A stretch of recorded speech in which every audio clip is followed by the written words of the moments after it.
Kung may mga past relationship kayo na naging controlling, at pwede bang i-share nyo naman sa amin yan? Nako, ikaw ba meron kang past relationship na controlling? Na very controlling. Parang kasi sa pagkakaalam ko, ako yata. Charis! Chos! Ay, si Maya de Guzman, Ponce. Then, shocks, parang guilty. Ako rin. Guilty Parang ka rin, ganun. guilty. Uy, taas na kami mga Siyempre, guilty. may mga pinapanggalingan pa rin yun. Correct. Pinanggagalingan. Kasi syempre, normal lang naman yun, di ba?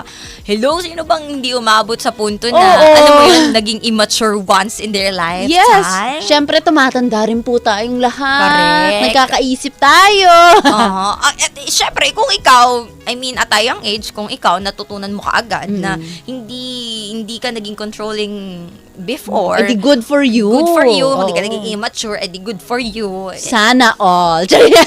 Sabi ng iba, sana all DJ Kim, hindi naging immature, Oo. di ba? Pero, immature ba talaga tawagin? Kung sa isang relasyon, meron lang controlling part, di ba?